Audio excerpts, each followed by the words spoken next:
I just spent 3 weeks and way too much of my own money buying, testing, and returning every major Android flagship you can actually get your hands on right now. And I need to talk about it because the phone everyone's about to lose their mind over hasn't even launched yet. And it's already making 2 flagships that came out this year look like last generation's leftovers. Here's the thing nobody in the comments wants to hear. Samsung, Google, and OnePlus are not competing with each other anymore. They're competing with themselves, generation over generation, and the gap between good enough and actually worth upgrading to has never been wider. I tested these on the same SIM, same apps, same daily routine, camera, gaming, battery drain, the works. 5 phones made the cut. One of them isn't even out yet, and I'm still putting it at number 5, which should tell you everything about how stacked this list is. Let's get into it. Number 5, coming in at the bottom of this list, but still ahead of basically everything from 2024, the Google Pixel 11. Now, I haven't held a final retail unit because, as of right now, this thing hasn't launched. Google's event lands on August 12th, so we're days away. But between the leaked Amazon listings and the specs that leaked out early,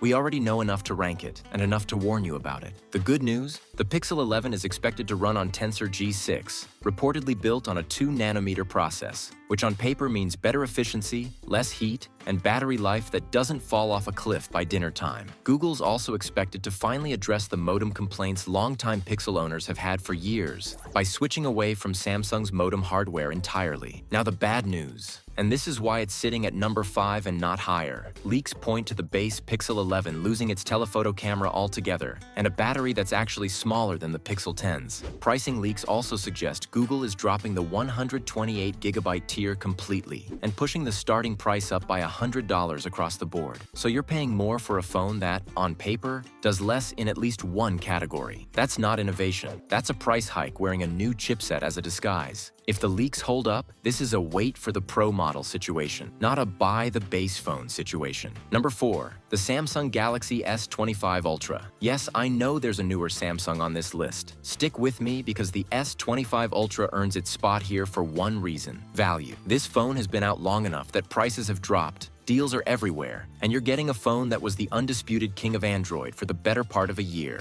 The titanium build still feels like nothing else in this price range. The S Pen integration is still unmatched by anyone except Samsung itself, and the camera system, especially that periscope telephoto, still holds its own against phones that launched a full year later. If you want flagship performance without flagship pricing, and you don't need to say you own the literal newest thing on the market, the S25 Ultra is still an incredibly smart buy. The only reason it's not higher is simple. Everything above it on this list does what the S25 Ultra does, and then does more. Number 3, the OnePlus 15. This is the phone that made me actually stop and reconsider what flagship killer means in 2026. OnePlus ended its Hasselblad partnership, which had longtime fans nervous. And honestly, the replacement, their new Detail Max imaging engine, delivers photos that hold up shot for shot against phones costing $300 more. The battery is the real headline here. A massive 7,300 mAh cell paired with genuinely fast charging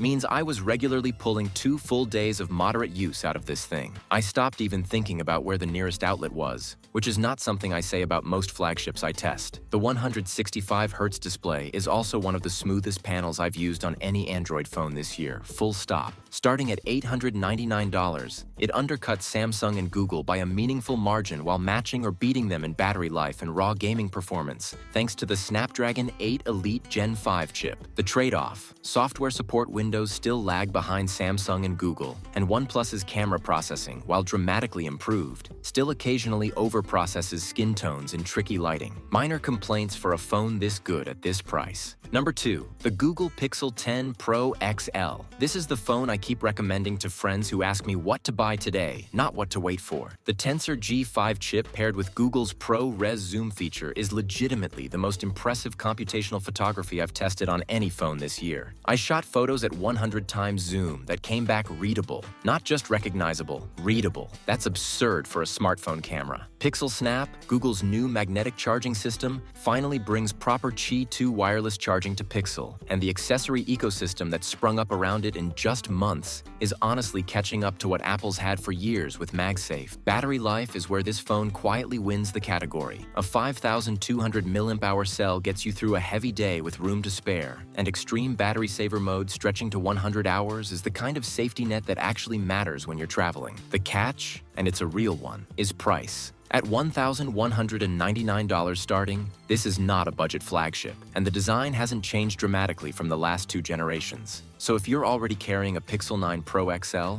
the upgrade case is thinner than the marketing suggests. But if you're coming from anything older, or coming from iOS and want the single best camera system on Android right now, this is it. And number 1, the phone that made every other device on this list feel like it was playing catch-up the moment it landed. The Samsung Galaxy S26 Ultra. Samsung didn't just refresh the Ultra this year, they rebuilt the case for why the Ultra exists at all. The headline feature is something called Privacy Display, hardware-level technology that limits screen visibility from off angles, which sounds like a gimmick until you're using it on a plane or a train and realize your seatmate genuinely cannot read your screen anymore. That's not marketing fluff. That's a feature I actually use every single day now. Under the hood, the Snapdragon 8 Elite Gen 5, built on a 3nm process, delivers the kind of sustained gaming performance that doesn't throttle after 20 minutes like older Ultras did. The camera system brings genuinely upgraded telephoto performance and a new night videography mode that uses AI-powered noise reduction to make handheld low-light video look like it was shot on a gimbal. I filmed a night walk through a city with zero stabilization gear, and the footage looked professionally rigged. The integrated S Pen returns. The 6.9-inch display is as good as anything on the market, and even the design tweaks, a slightly refined camera housing and a case that's marginally slimmer than the S25 Ultra, add up to a phone that feels genuinely new in your hand, rather than a rehash with a new sticker. Starting at $1,299, it's not cheap, and it was never going to be. But if you want the single best Android phone money can buy today, full stop, no asterisks, no waiting for a firmware update to fix something, this is the one. Quick, honest notes on timing before you buy anything on this list. If you want the Pixel 11, wait for August 12th and see the actual specs before you commit, because leaks and reality don't always match. If you want the OnePlus 15, buy now. Prices haven't moved much and probably won't drop significantly until next year's model gets close. And if you're eyeing the S26 Ultra, keep an eye out for Samsung's usual trade-in promotions. They tend to knock a couple $100s off effectively